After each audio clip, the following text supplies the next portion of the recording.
I'm Jane Kim. I'm a senior at the College of New Jersey, studying history and political science. Hi, I'm Yenna. I'm a junior at Columbia studying biomedical engineering. My name is Young-Soo Ohm. I work as a quality control manager in the aerospace industry, making parts for airplanes. Joe Park, that's my name. As to a little bit of more information about myself and my family, I'm married to Tina Park. I have a 5-year-old daughter named Harper who attends the Mosaic Minis. In terms of just kind of like what I do, I think that's what you asked. I work in biotech in the medical field currently, and we're developing like drugs in oncology, so for cancer patients. This is a hand cream I use a lot. I just got it on Amazon in a pack of like 5, but it's peach scented, and the reason I'll get to later in more detail, but the thing that God has shown me the most is regarding vulnerability. And for me, vulnerability is something I like have to not force myself to do, but like do it consciously. And like the benefits of vulnerability are so great. Like it's such a blessing, and so much like hand cream. So today I brought a broken clock of all things. This is a very important memorabilia of mine from my days in college. I received this when I was a senior in college. There's one day when in Pittsburgh where God put it in my heart to pray for this individual. He was a homeless man. He was just crying on the street, and God put it in my heart to not turn away. And so after praying for him, sharing my time with him, he gave me this clock to remember him by. So I have a scented candle here with me. It was a gift from Gina, my mentor. Thank you. And I was just thinking along the lines of you have to be burning in order to be fragrant. So that's kind of why I brought in a scented candle. Children's Bible. It's something, so prior to this, by the recommendation of someone from our small group, we were going through like a Bible app. My wife was mainly doing that, and it was really beneficial, fruitful, very encouraging, just not for Harper, but for us. But I think we ran out of it, so we kind of thought, what should we do next? So we bought we had a baby kid's Bible, but it's a little bit more geared towards her age. So we started getting into this towards every evening as a family with her.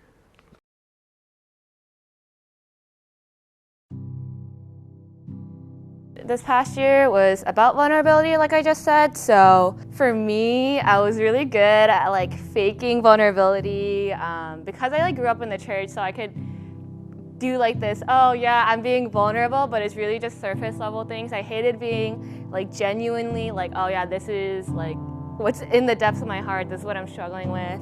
And I saw it as a burden, but I think this past year has been really good to me because God has shown me it's a blessing, and it's actually a freedom. Like you get a freedom. It's freeing when you're able to be vulnerable with brothers and sisters. And so rather than it being chains and like weighing me down like I thought vulnerability originally did, it's actually such a blessing that I get to have a community to be vulnerable with, but also just be able to really see how God works in my vulnerability.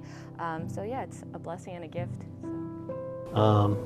This year has been a very difficult year for everyone, and I'm not myself included. It's with COVID, with my family, with our finances. It's been a difficult and broken year, and but even in spite of the brokenness, just like this clock, God has reminded me of His faithfulness day by day.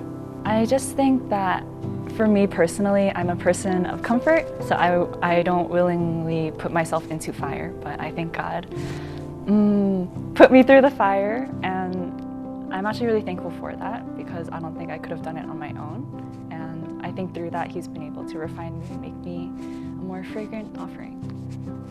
I think one of the biggest takeaways I had was how weak I am, but how strong God is.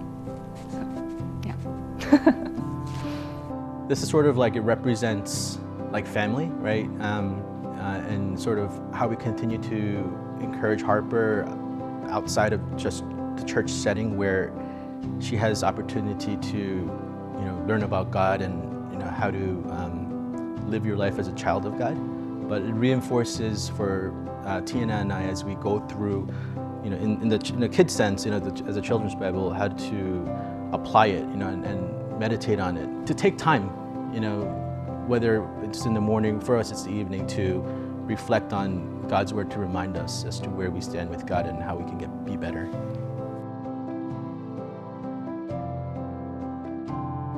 Thing I saw the most within our community is we've gotten, I think collectively as a whole, better at like natural but intentional like relationships. So like something that really warms my heart is just being able to like these moments of like softball or volleyball, and like I'm able to get to know. If you asked me when I was a freshman, like, hey, you're gonna be playing volleyball with like actual adults, like, you know, like John, Annie, like getting to know Jin Young, David, Great, like there's so many people who are like actual adults that I've been able to get to know, because I think both on both ends, like me as like the younger end sort of trying to reach out to older congregation members, and older congregation members also being willing and like outreaching to us and really taking us under their wing. Like, yeah, I wouldn't have seen myself being like, yes, I get to go on Sundays to see, you know, all these actual adults. But like just having older brothers and sisters, I think our community has been really good at being intentionally but naturally like connected relationally. So that moment for me was when once we were all back together after COVID, you know, just being able to be with one another, to worship together as one body, you know, that was the high point of this year for me. Personally, for me, it's been through the small groups. You know, it's, you know, after not being able to meet one another for over a year, you know, it's realized how much we missed each other and just how precious that time was, this time we have together is. I think the whole church went through a lot with COVID and having to quarantine and being pushed online for a section of the year and then coming back in person. But I think that, yeah, just within the community here, getting to meet people of different backgrounds and being able to worship back in person all together, getting to know people outside of service instead of just saying hi, but getting to, yeah, just know more about people. I think God has really been moving through that and in that to create and establish a more, just a deeper connection between the congregants and really creating that sense of community here. So I'm speaking on behalf of just kind of my experiences. It may or may not reflect on others as well in the congregation, but for me, I felt like, you know, it was a transition again from, you know, living a life of complete virtual everything to sort of getting back into in-person, right? In-person worship setting, in-person small groups, in-person serving. I recently, you know, joined a praise team as a newbie, just kind of doing a lot of in-person things. And even for Harper, going back to like Mosaic minis in person. And there was a lot of value in that. I realized I missed a lot of the fellowship. I mean, the Bible or the Word of God sort of encourages us to meet and fellowship and gather, and we haven't done it. I mean, virtual, I mean, I certainly understand that there's part of the virtual aspect where it's, not everyone can be in person, but for us, as we started to do this and transition into it, I felt there was a lot more encouragement and blessings and sort of things I've learned, things I've missed, things I've realized, and that sort of goes back to, you know, getting involved in small groups again, having these conversations about how we encourage our children and what works and what doesn't. And because we did it, you know, we're encouraged to again, you know, restart, you know, a family type of quiet time or worship time every day, as opposed to if we continue to be in the virtual setting, may not have happened. So that's kind of the essence of how this connects, if that kind of makes sense. My peers, yeah, I think I really want to encourage you guys. If you know, I'm a senior right now, so like a lot of people are graduating and looking for jobs and things like that. I would really encourage you to be committed to Mosaic. If you're gonna stay in the area, right, for work, for graduate school, whatever, Mosaic's a really special community. So I encourage people to not just be like Sunday goers, you know, MU goers, like large group goers, but like really get intentional, get discipled. I love you, Minju. But yeah, I just want to encourage younger people to take membership class if you know that's something you want to do and be committed to Mosaic. I'd really encourage that because you will not regret it. that our God is a God who remembers. You know, all our circumstances, all our difficulties, all our trials. You know, no matter what we're going through, that the God is a God who remembers. I'm just looking forward to getting to know the people here even more. Just again, more than just saying hi's on Sundays, but getting to grab lunch together or getting to meet up even during the weeks or just getting to know each other more than just the hello.